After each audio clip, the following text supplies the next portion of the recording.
And this is how, like, by the time I get this. In the Emerald City. I'm gonna hate that song. I know. Wait, turn it up.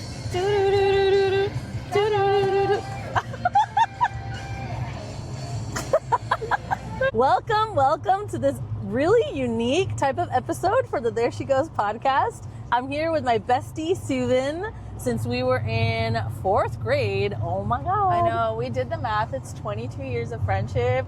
Like, that made me feel so old. I know. When we figured that out. I know. But we're only 25, right? We're only 25. We've known each other since we were 3 years old. So, that's crazy. Oh my gosh. I know. So, yeah, we're here. I mean, you can see that we're in a car if you're looking at the YouTube version. Yes. We're on a road trip right now. I'm doing my summer travel series. I came from San Diego to Seattle to visit her.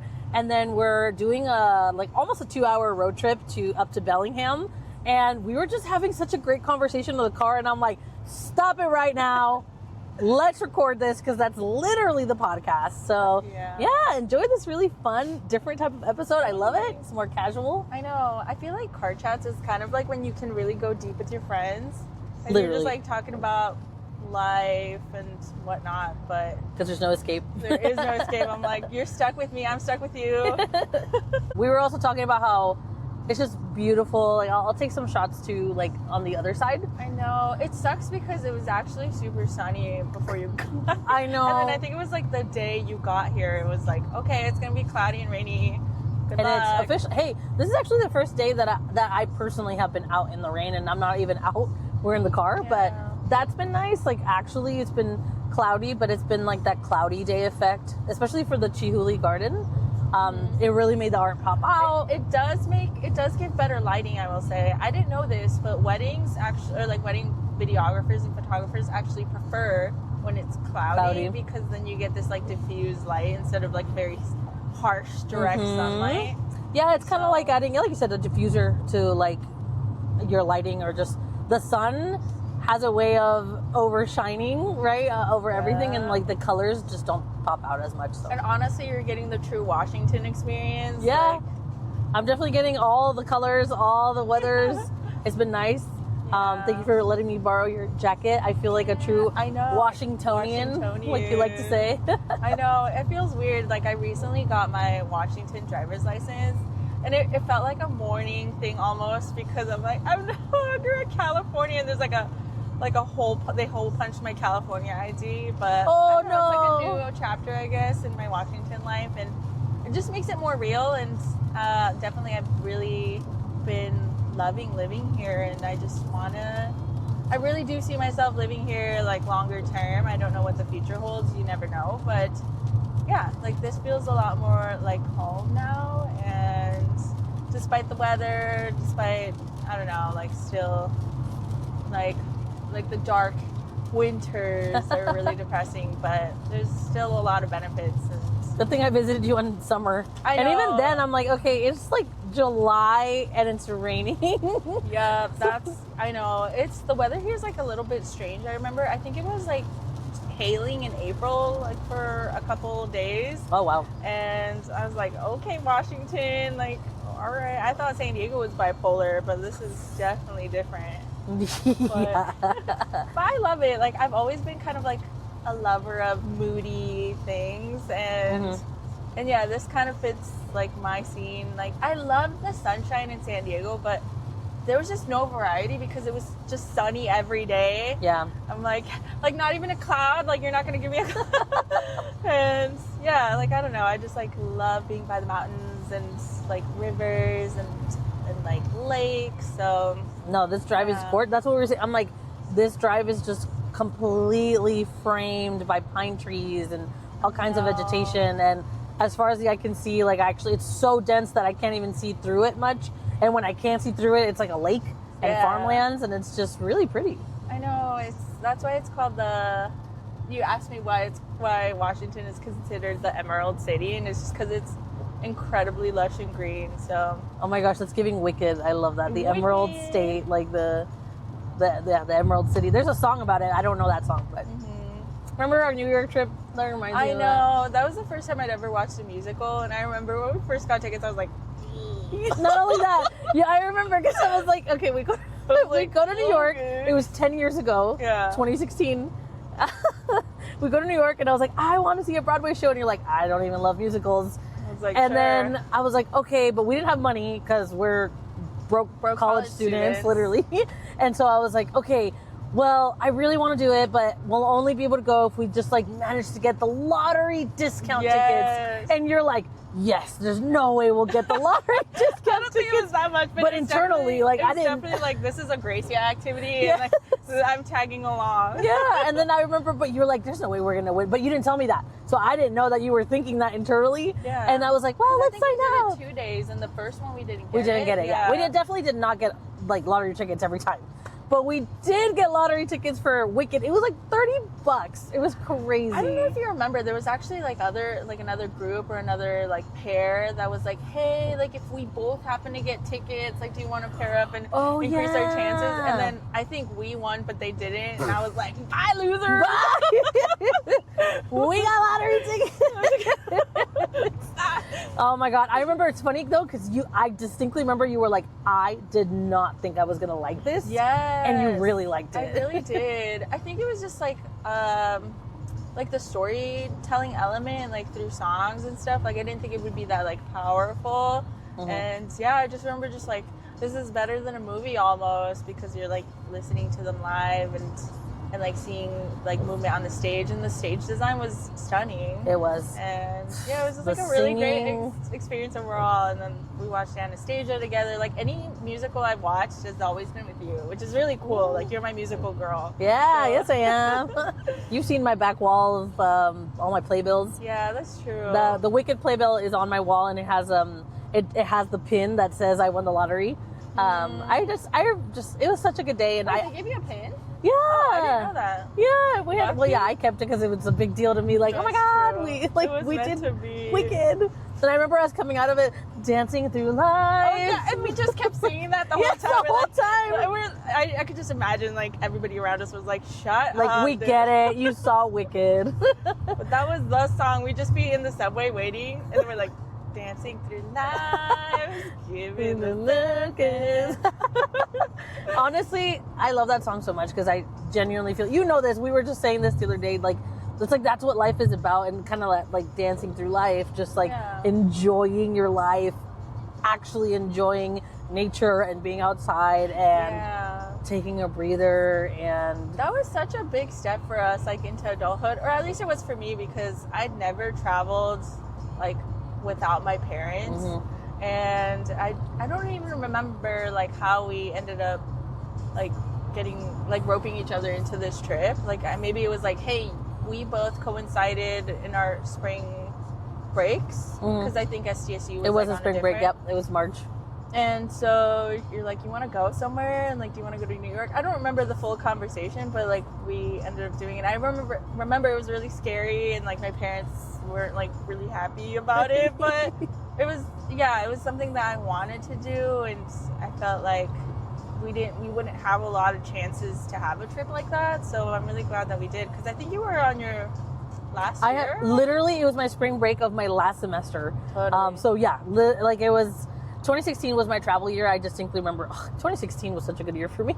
It was exactly a decade ago, and it was my travel year. It was the year I graduated college, but that exact year I had just done a study abroad trip for 3 weeks in Europe in January. I come back, spring break, I go to New York with you. Right. In the summer, I had a bunch of like other friend trips, which was when we went to San Francisco.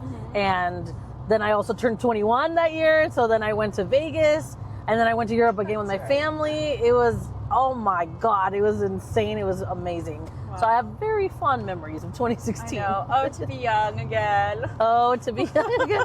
Now that we're in our 30s. I know. Like, I just sleep wrong, and I'm like, my back. My back. My knee. Why does everything crack? I know. It's been so bad. Hey, but now, honestly, 30, flirty, and thriving. I've been looking forward to my 30s, honestly. I honestly am really happy to be 30. I don't know why. Like, I think since I was young, I always kind of had that as like a moment of like however sorry, I'm getting all distracted No, here. go, But go. yeah, I was just like always excited to turn 30. I felt like, I think I'd read somewhere that when you turn 30, like your brain is fully developed and your personality's pretty much fully formed.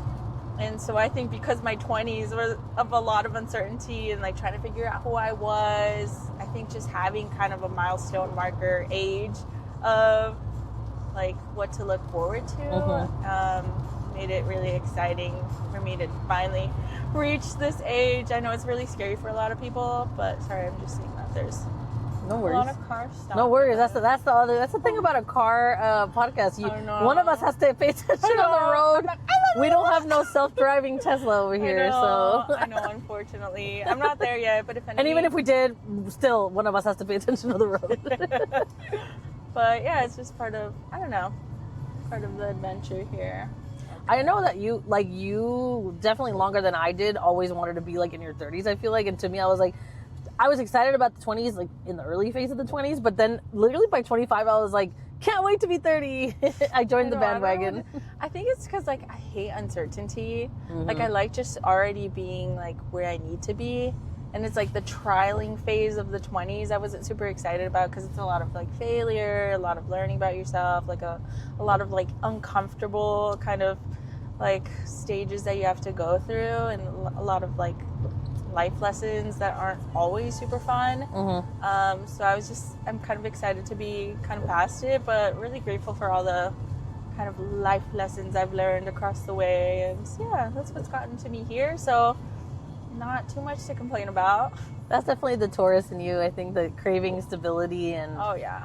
And I know because I have a Taurus moon. I'm not a Taurus sun, but I do have a Taurus moon, and that's where I think we end up relating. We were just saying, actually, I was like, oh, we should have recorded that our personalities it might not be outwardly as obvious, because I tend to be extroverted.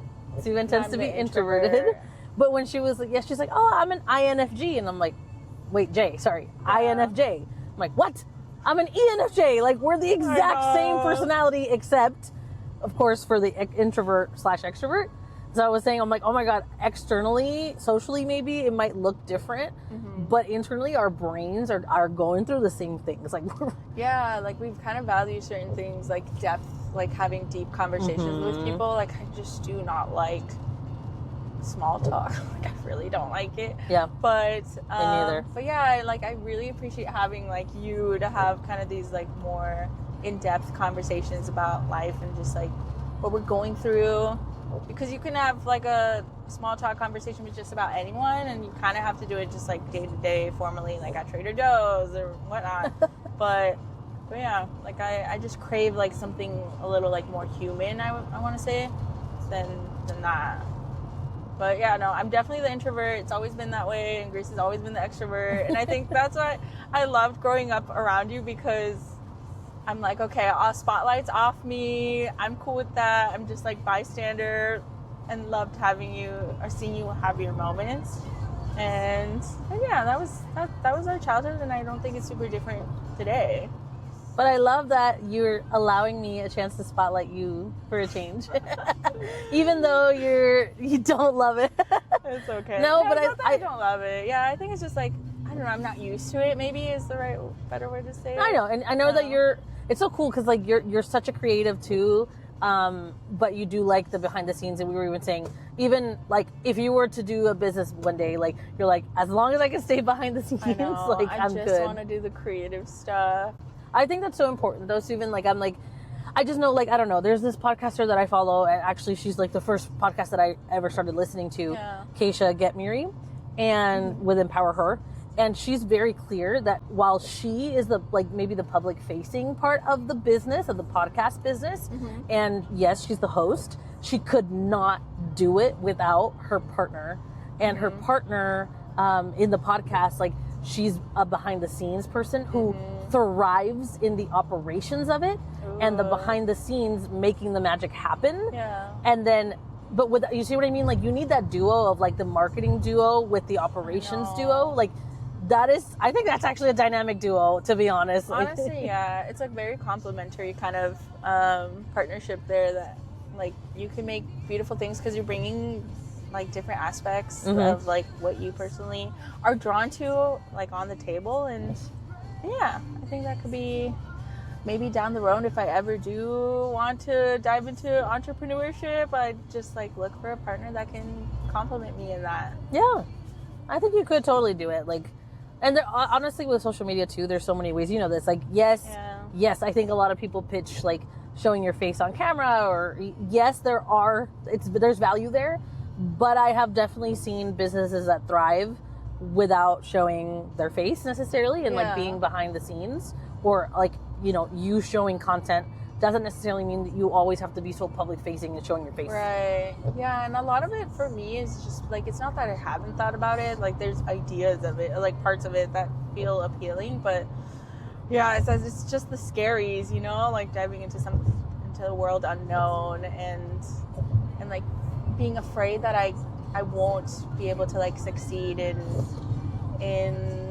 like trying something new. And that's been a constant kind of thing in my life, where it's like being constantly afraid to do the next thing.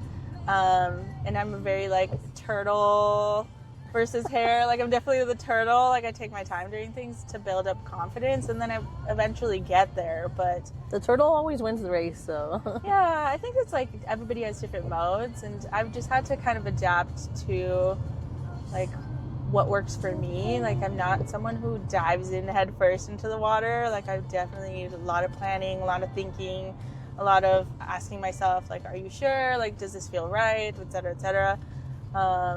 Because like there's some really big life changes that I've had to kind of like navigate and really think about like a ton of things before kind of making a big move. So I'm not an impulsive person at all. Like, I'm a very careful thinker, and I think that's why I relate a lot to like Mike. Yeah, for sure.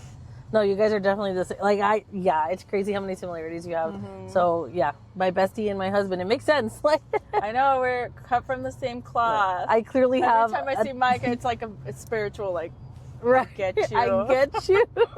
It feels nice though, because it's like, yeah, that's why we bond so well. Because I'm your Mike away from home. Oh, not really, but somewhat. That's how it should be. That's how besties should be, literally. Yeah, it's kind of funny how like very opposites attract kind of friendships that we've had, and I feel like I hadn't really noticed how complementary we've been to each other, but also like similar enough, and yeah, I think that really is the key to like solid relationships and stuff. No, honestly, that's why I'm like that.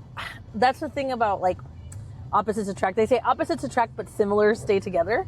But what's interesting to me is that I think where we are opposite, and just like where I am opposite with Mike, it's in an area where it's not, I would say, maybe critical in terms of we don't have like opposing values. We don't have opposing strong views that the other just, you know, it's completely the opposite. Right. Yeah. I feel like where it counts, we have similar interests. Where it counts, we have similar values.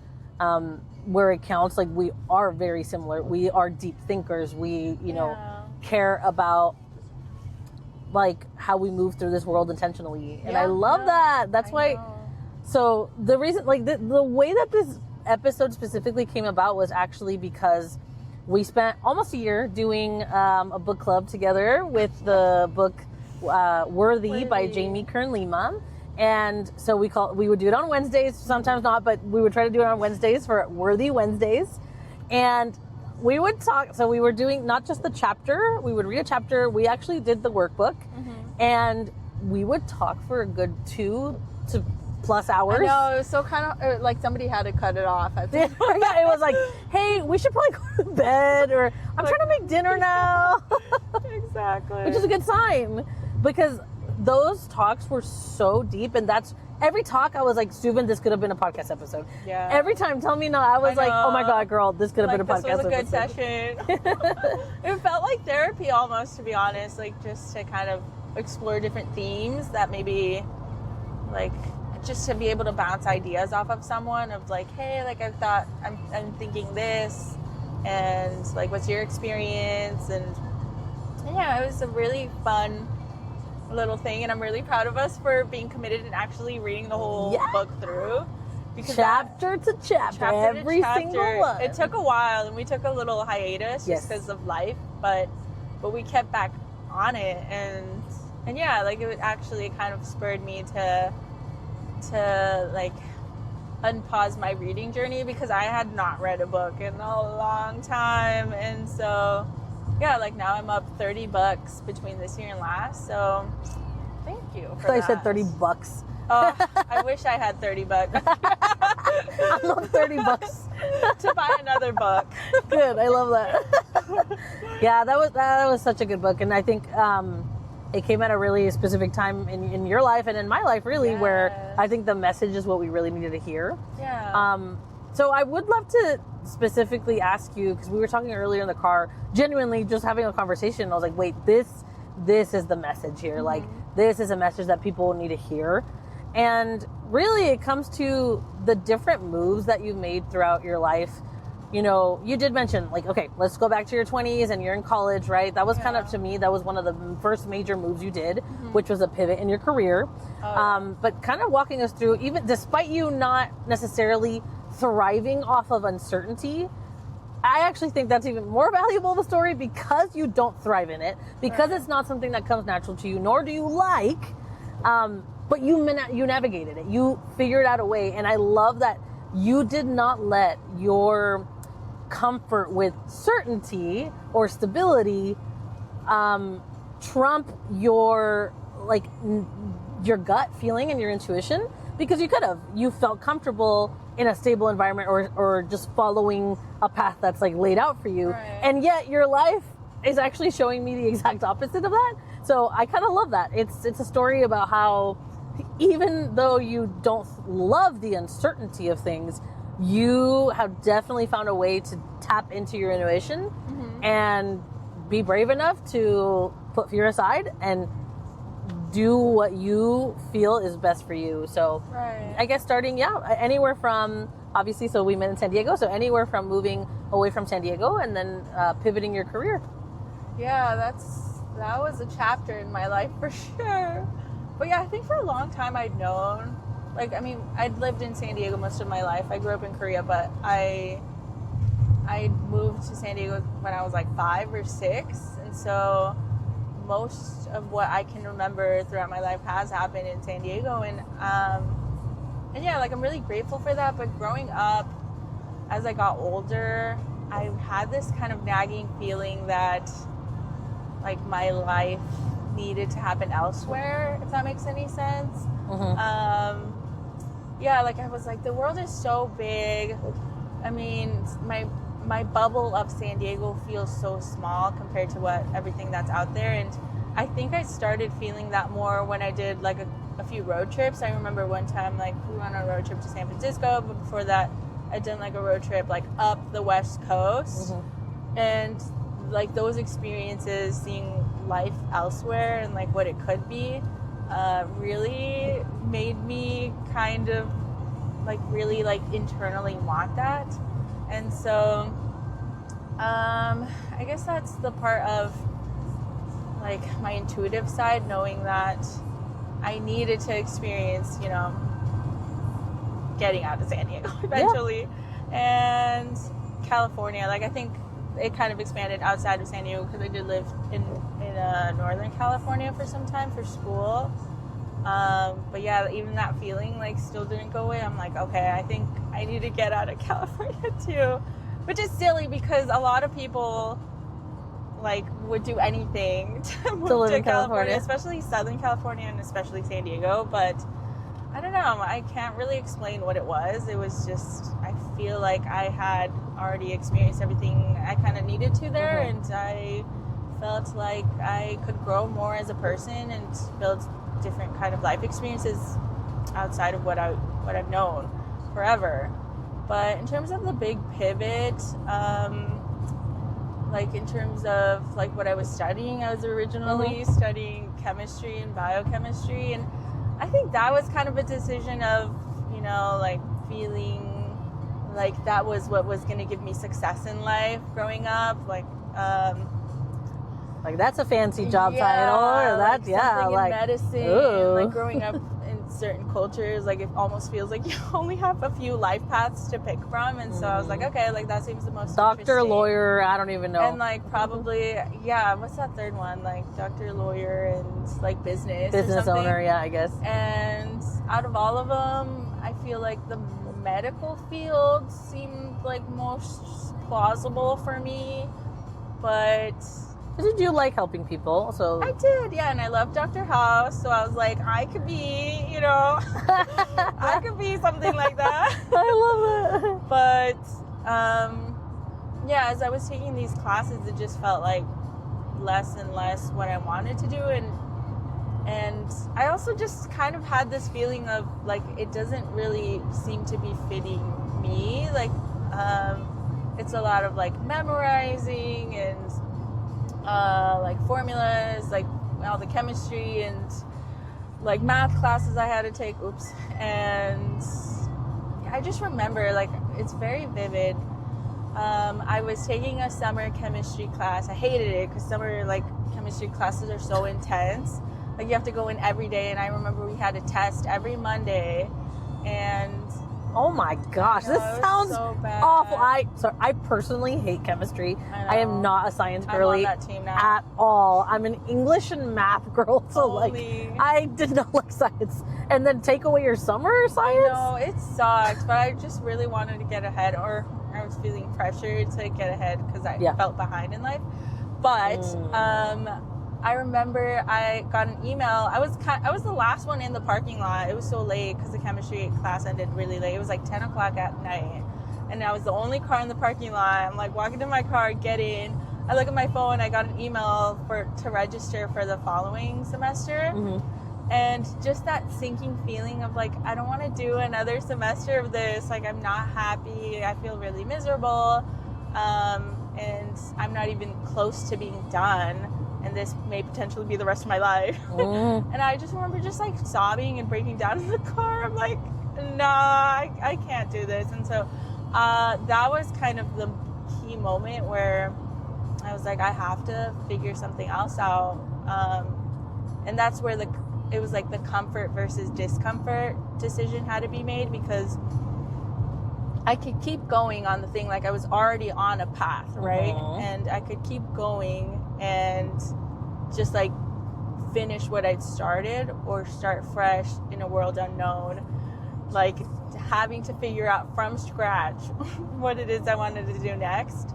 And so that was a key kind of moment where I decided, I think this is not worth being miserable for the rest of my life.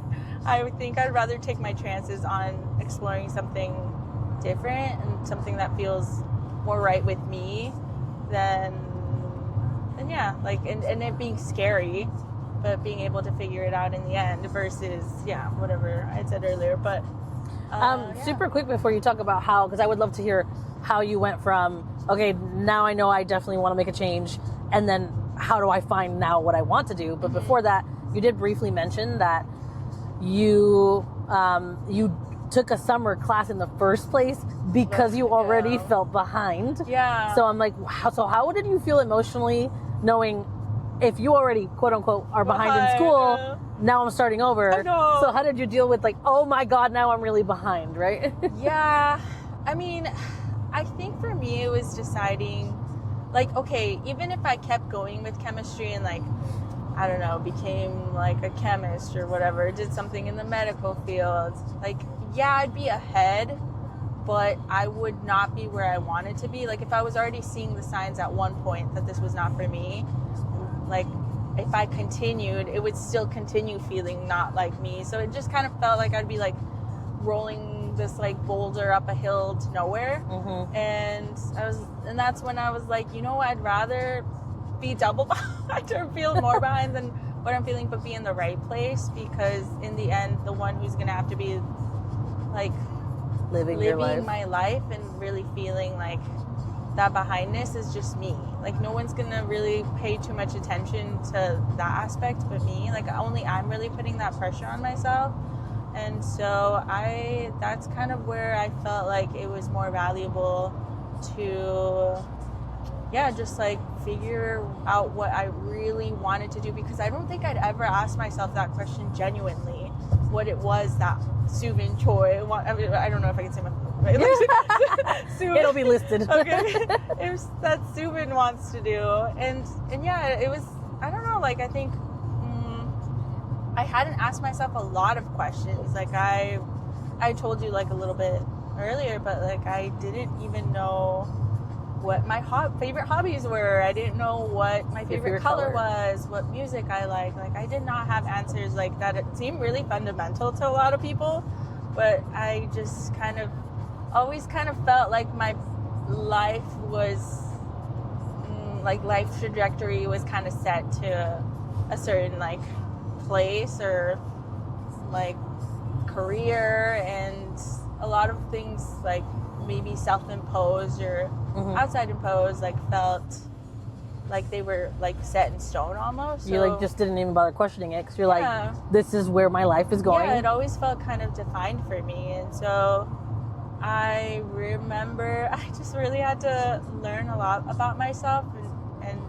even like figuring out like what my hobbies were, and it took some time. I think only until probably recently. It probably took most of my 20s, if not all of it, to figure out all this stuff. And now, I mean, thanks to like really diving deeper into me and getting to know myself and what I like and don't like I know myself pretty well. And I think that's made me a more kind of confident and like sustaining and resilient kind of person. And so for that, I am grateful for my 20s, despite uncertainties and whatnot leading up to it. It's something, yeah, it's one of those, it's like a rite of passage. Like, it doesn't feel good when you're going through it. Yeah. Some parts are fun. Look, the fun part is like, you do get to mess up, you know, like, I know. And sometimes it is kind of like, and then you go, you know, I'm not saying that you can't mess up later in life, but you know, you get that like free pass of like, I'm in my 20s, I can mess up. So there is that, but then it's also not fun when you're going through it and you're like, no, but I actually really want to know the answer, or I want to know what I'm supposed to do. But then you get to your 30s, and I'm sure this will happen kind of decade on decade, and you're like, oh, I went through all of that so that I can be where I am now. Yeah. It's a necessary rite of passage. Totally. So how did you get, because I remember distinctly the moment where you go from like, you are miserable, I never see you, like, and you're in chemistry, to I still never see you, but at least you're really happy with architecture. I'd love to hear, and not only architecture and finding a career path that you really did want to pursue a full degree on, you've met some of your best friends through that too, and so like closest friends that you still are, you know, friends with today, and so it was definitely a meaningful pivot for you that was not just career-wise, it was also life-wise. Yeah, well, because, like, I over know here. the view is so good. I wish y'all could see it. I'm like, okay, maybe I should have turned Washington. it. Okay, we're going to do a quick little pan around. of it. I don't know how good you can see that. Wait, Bellingham's only 9 miles away? What the No. hell? We're already here? No! The conversation's too good. Okay. So how did you find architecture? That's a great question. I feel like it kind of found me because, like, man, like, I kind of am glazing over it now, but I was in a deep crisis. I'm like, what the heck am I supposed to do? I'm going to be a bum for the rest of my life.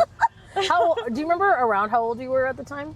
That's maybe like 23? No. No. I think I was like 21. Yeah, 22. that's like early. I think in the 21. 20s. Okay. But I mean, like, everybody else so was pretty well along their college careers. Meanwhile, I'm like, I have no idea what I'm going to do next. But actually, it was like my best friend Eduardo. He was like, you know what you should do? You should like look through the college class schedule and just start from the A's and go from there. Like, see which ones speak out to you. That way, you, instead of like having 99 options, you like kind of reduce them.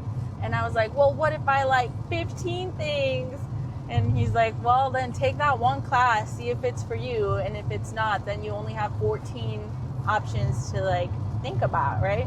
And I really like that idea. It was like a process of elimination. And so that's what I did. And like I'd already taken like anthropology and art history, and so I was on the A's. And you stayed there. And I was like, okay, like architecture history, like this seems really interesting.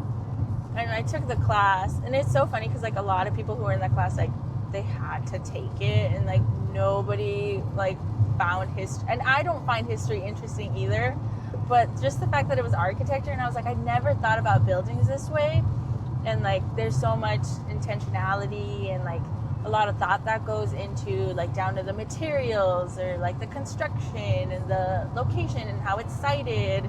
And that became really interesting because I'm like, wow, there's so much depth and meaning into the spaces we inhabit, you know, and visit and enjoy. So I got really lucky that it was in the A's. Like, thankfully it wasn't like zoology or something.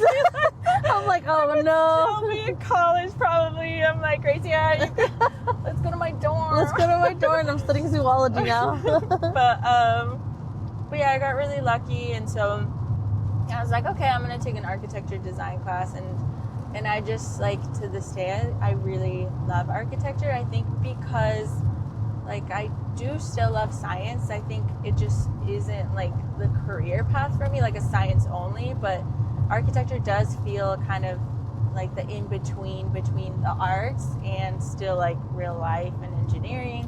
So yeah, I like this kind of happy medium for myself, because I did want to kind of unleash a little bit like that creative side, because I think I've always been creative, but definitely chemistry wasn't an area where that could like freely come out. I can't imagine how you could be creative about it in a fun way or a way that makes sense to me. But so yeah, that was my pivot, and that was how I ended up finding architecture. And it was a long journey. Like architecture is a 5-year degree and plus 2 years if you want to do your master's. And so I just had to start from zero and work myself up from there. But I think because I enjoyed it so much, I stopped thinking about those like thoughts of like I'm feeling behind, or like oh my gosh, like I'm older than a lot of these fresh out of high school kids. I mean, I was still young, but I remember like I was like 23 and taking some classes, but yeah, just like I loved it so much that I didn't care. And I think it helped too that there were older people, and I think that put some perspective too. There were people who were well into their careers but unhappy with what they'd been doing this whole time, and they decided into their like 40s that they wanted to pursue what they were interested in all along. So I think that was a good reminder for me, like, oh, I don't want that to be me, like if I had pursued chemistry and be stuck with the like what if I had tried something else. And so being behind is a myth, and it's definitely a myth that there's like specific timelines to different paths, because that's what my very first guest episode in Spanish was with my mom, who's 60 and pursuing her doctorate. So it is never too late. You're never behind. But I love that you navigated that situation, still decided to pursue something you liked, and then realized, wait a second, like this would have been, I really would have been quote unquote behind. That's what I was thinking. I was like, okay, even if I had gone, like I would have had to end up back at square one again, because it's that nagging feeling of what ifs, right? And so yeah, that's the part where I think it's all about perspective too. And I think it's fine if you chose a different route, but I think always kind of coming back to those gut feelings and trying not to live without regretting your decisions. So, sorry, I'm getting distracted. I was about to say, kudos to Suvin for keeping us safe throughout this drive and for driving and thinking and talking. And I know. Looking at the I'm GPS. a multitasking queen. No, really, that's big. Nobody wants to see a crash in this. I know. So you know what? Literally, for safety reasons, I'm going to pause it here. And we're back. Back from our adventure. It was really fun. We went to Bellingham. You can't really tell as much, but we definitely got soaked in the rain. But I retouched up for this video because it looked like I had just showered. I feel like our clothes were soaked and our hair was all wet. It was so worth it. It was so gorgeous. We went to this waterfall, mini hike, Watch Club Falls or walk, come, I don't know. falls, something like that. But the last thing we were just talking about before we cut us off is I loved hearing about your journey into architecture and how how you literally went through like the class like list and you went A through Z and then you happened to land on architecture and that's what spiraled you into that new career path. And so I'm just curious because I know partly architecture that was like the first big reason that you had a chance to move away from San Diego. So I'd love for you to talk to us a little bit about your moves and how you just slowly started migrating north and maybe a little bit about like why you felt called north. And before that, I just wanted to say, you mentioned a little earlier about the moves and you were like, I get it. Like a lot of people would want to live in California. Like it might be weird, but you and I talked about this, like just like plants can't grow in the same environments. Like there are different plants. They require different levels of moisture in the air, humidity. They require different levels of sunlight. They require different soil. Like different plants thrive in different environments. And the same plant that thrived in like, I don't know, the dry heat is not going to thrive in the wet jungle. So that's why I think that it's totally valid that just because other people might want to live in California, that doesn't mean that's where you as a person thrive. Right. I think I was just meant to be moss. Like just like in a wet, like kind of moody environment. A moss. Hey, like moss I've been telling you, moss looks like it gives a fairy tale vibe. I love it. I'm actually all of a sudden I like moss. I don't know. Yeah, there's this beautiful rainforest like in the Olympic National Forest called Ho Chi Minh. I think it's called rainforest. And man, that place is so beautiful, especially during golden hour. Like you'll just see like blossom on the trees, and it looks so beautiful. And I really want to go back, but it's just so far and it's not pet friendly. So I'd have to kind of do like a day trip on my own. So like I'd be willing to go if like the next time you visit me or like somebody else visits me. Like it'd be worth doing the trek because it's like 4 hours to get there. And that's definitely like a camping thing. So It's a good thing you like camping and the outdoors. And I've nature. yet to go, but because I've never done like solo camping, or if I like the one time I did camp it was like still in an urban setting. Okay. I think it was like in Minnesota, but like I've never just been like over the campgrounds like by myself, especially with my dog. Like I've never ever taken him camping. So I think that just makes me a little nervous, and I feel like I probably would want to like prepare a little bit for that because I feel like I'm going crazy. So lucky, like my dog. Yeah. Sorry, I sidetracked. I just like I bought it there so bad. The question, I'm like, I know, right? Like, so the question is, just like walk us through what made you like want to leave. Like, how did you know that San Diego was not necessarily a place that you would thrive? And what is it that pulled you like little by little to the north, like Northern California, and then all the way up north as you can go in the United States? Yeah, I think what it really was like the lack of good options in San Diego. There's 2 schools. I think one closed down, so I think that this one's just one. But when I was wrapping up, like my like stance at community college, like I only had 2 options in San Diego, and none of them really spoke to me. And there was one in particular that I was interested in that was in San Francisco, and I was not excited to move to San Francisco, but the school itself like really drew me in. It just seemed like they were really good about supporting their students, and it just seemed like a great like place to thrive and like grow my architecture skills. And so that was really kind of what was calling to me, the school. And I didn't apply to any other ones. Like I think just how my brain works. Like when I get focused on something, I get very like tunnel vision about it. Like especially if I know that's exactly what I want. Like, I will make it my mission to make it come true. So, so yeah, that's the only school I applied to. I got in, I got like scholarships, which I'm really proud of myself. And yeah, that was kind of my journey there. And it was, I remember it was so devastating for me leaving San Diego for good. Like, even though I knew I wanted to, I think like actually having a car full of my stuff, knowing like I didn't like I just genuinely didn't know if I would come back. Yeah. Like, I knew I'd come to visit, but I knew it wouldn't ever be the same because I would kind of have other experiences outside of San Diego, and yeah, so it just kind of felt like the beginning of like greater things for me. So that part was cool. And so I was in San Francisco for like, I think it was 3 years.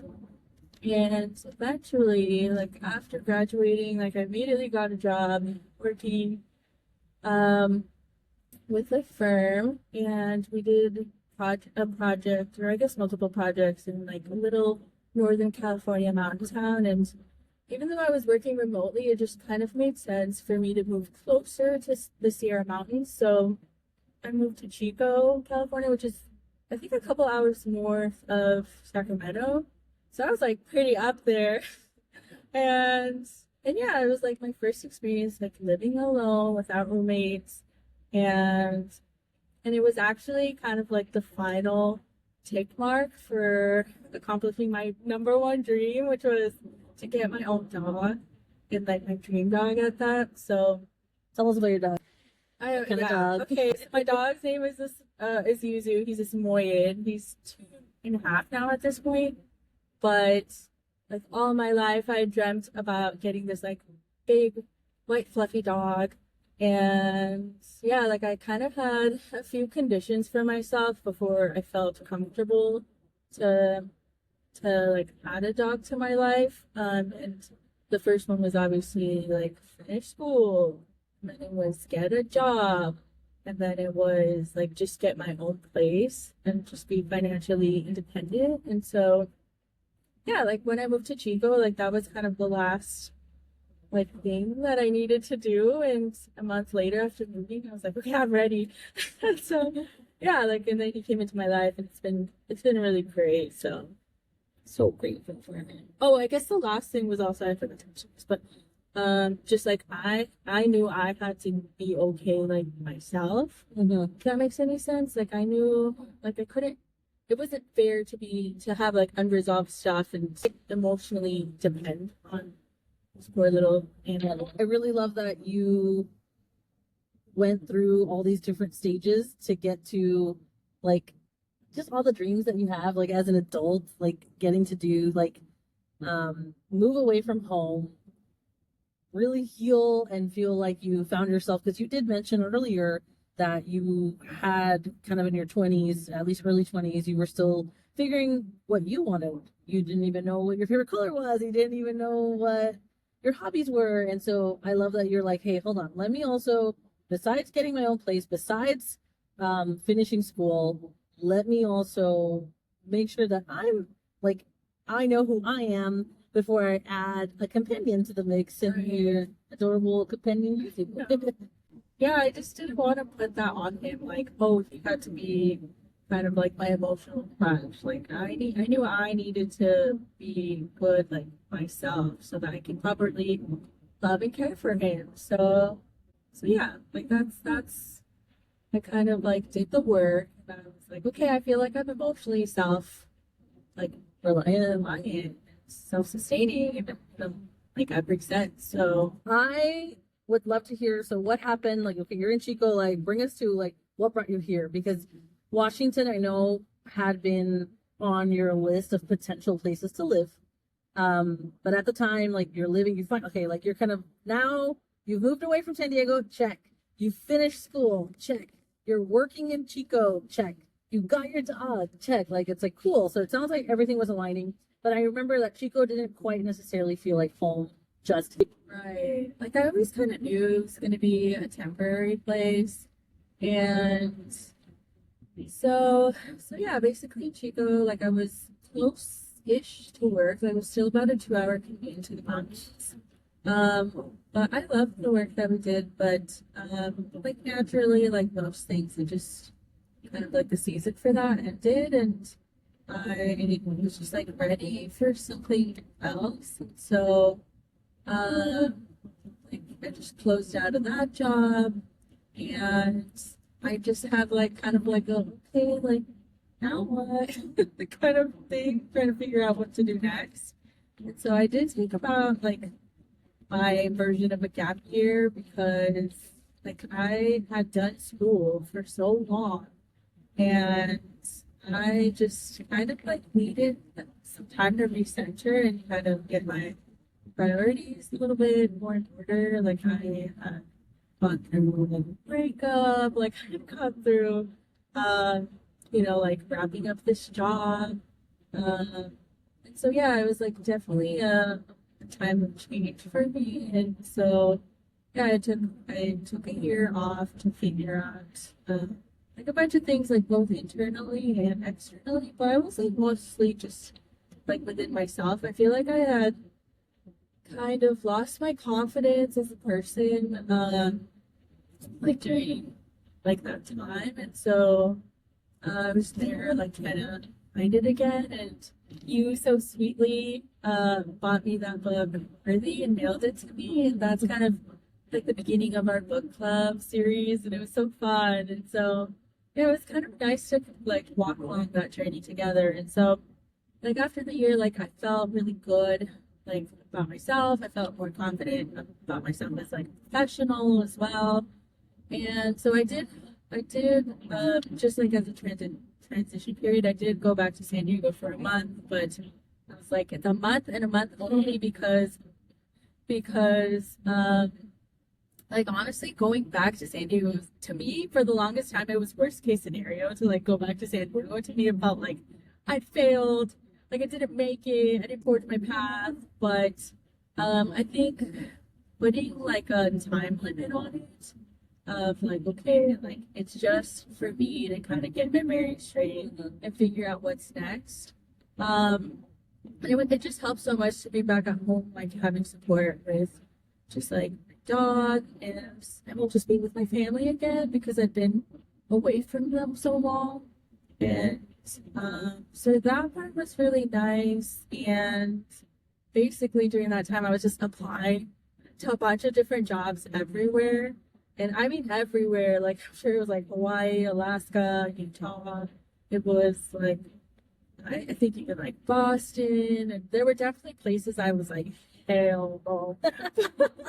but but yeah, I was just like not very picky, because I knew that wherever I needed to be would be kind of like a stepping stone to where I actually wanted to be, which was Washington. And it was specifically Washington, I remember. Maybe I'm going back now, but it's specifically Washington because of a road trip that I did up the West Coast. And it's funny because like everybody raved about Portland, Oregon. And so when we drove through, I was like, this is it. Like, like it wasn't super mountainy. Like it was actually pretty flat. I mean, it was beautifully green, but like I just didn't vibe with the city. But when we got to Seattle, like in Washington, I think we only spent a few hours, like maybe like 4 hours in Seattle, and the rest were at the national park. But I just fell in love with it. I was like, wow, this is the vibe. Like I really like it here. And so I always kind of had that, and that like I think it was like it probably took me a decade almost to realize that like vision that I had for myself of moving to Washington. And it, yeah, like and so it just happened to be like after applying to a bunch of different places, like I got an interview for a firm in Seattle, and I did my interview, and I mean, I'm not saying it in order, but basically, like, I knew that I wanted to make my life in Seattle happen, or sorry, Washington happen, and I actually got an apartment in Bellingham. Okay, good. Don't worry. If you didn't say it, I'm like, we just came from Bellingham. I know.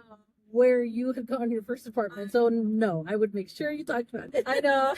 So I'd gotten an apartment there, and then Sight unseen. I know I had no No idea. job lined up. You said, But I'm gonna move to Washington one way or another. happened. And then it was like another conversation that I had like with my best friend Eduardo, where it's just like, like how far are you willing to go for like this dream of yours? Like, and I was like, I would go the distance.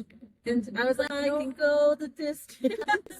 And so I was like, if I need to work a retail job to make this happen, and I'm just scraping by, like as long as I keep applying for like jobs there, like something's bound to happen. And even if I kind of needed to go to a different state that wasn't my top choice, like as long as I got experience that would like increase my chances, blah blah blah. And so yeah, that's kind of what I did, and I just got lucky. Like the place that I interviewed at,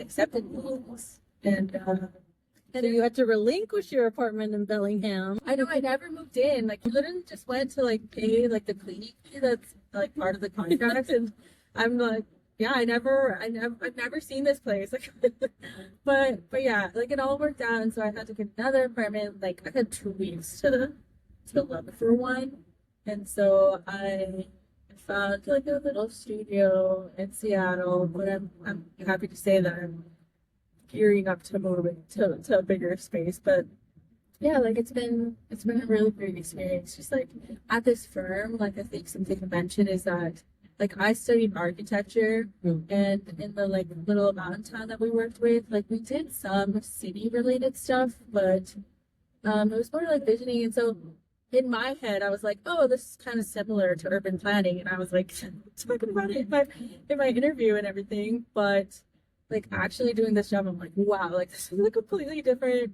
career. And so that's been kind of a steep learning curve for me, like even to this day, just because urban planning is like very extensive. It's like what goes into planning a city. You're talking about housing, you're talking about utilities, parks and recreation, like the whole shebang. It's a lot of planning goes into cities, but it's been really exciting for me to be learning something new. And yeah, I'm always down to like give something a try. And yeah, like I'm still kind of like figuring out where I want to be between architecture, like how do I going to tech architecture. But for now, like I've just accepted that this currently makes sense for my life, but I'm definitely kind of open to exploring alternatives like down the road. And so yeah, like I don't like closing doors on myself. So, but I mean, like the cool thing is now I feel pretty marketable, like in architecture, because I did do architecture work. And now urban planning with design. So yeah, that's the good part. I love that you trusted yourself enough to say, I want to go to Washington. I don't have the job lined up yet. I'm still going to go and get an apartment. And you trusted that you would figure something out along the way in order to make your dream happen. You're like, you know what? I don't have all the answers right now, but I know that I want to go. And so I do think it's important. I don't remember anymore if we mentioned it in one of these recordings, but I loved 2 things you said. Number one, you said that you like were at this point, the comfort zone had actually become uncomfortable, but you were just comfortably uncomfortable. So I thought that was interesting. When you were in San Diego, comfortably uncomfortable, which is something that you're like, hey, we got to make a difference now. And then you also mentioned how the fear of staying the same was now less than the fear, more than the fear of change. Right. So yeah, I think that's really important in anything, in any changes that you're going through. So maybe, I don't know if you remember that time when you were feeling that, like that fear of staying the same and being like, you know what? Because think about it. You're applying all these jobs and things are right now at the moment, like things were not happening. You hadn't interviewed yet. How did you feel comfortable moving to Washington, even though you didn't have like everything already set for you? Yeah. And I think you mentioned like maybe just the fact that you've done hard things before and you've had evidence. Yeah. Right, like it was scary as heck. Like I'm not gonna lie. Like wow, like I had to pack down like a 1-bedroom apartment that I had in Chico down like to my car, and I have a small car. I feel like I have like Yeah. 4 doors in it, and yeah, like my whole life packed into a car with my dog now that I had it.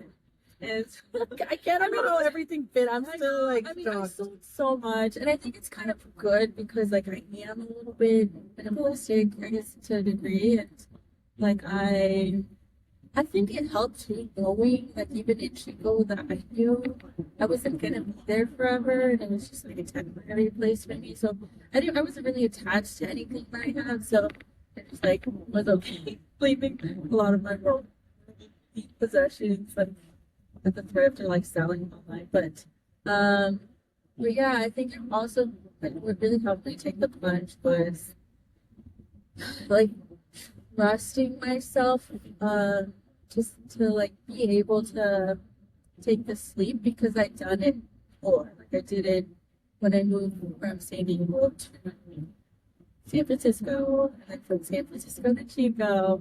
So like how much more different could it be? And I knew it was gonna be like a little bit more different because like I just don't know anyone in Washington or Seattle, and so I didn't have like a support network. Like at least I'd become friends with my neighbors like in Chico, but yeah, this was like a completely different like for me, and so yeah, I was just trusting that I was gonna be okay because I proved to myself that I am totally capable of doing hard things, like moving to a different city, not knowing anyone. So yeah, and that was, Building a community all over again. yeah, totally. And I think that like all the work that I've done here, like finding my confidence and like strengthening like my sense of self. I think we'd love to know, like, I love that you trust yourself enough now that you've done hard things. So we gotta know, like, does Seattle feel more like home? Does Washington feel like, yes? It does, yeah. Like it has a very like it's so right feeling.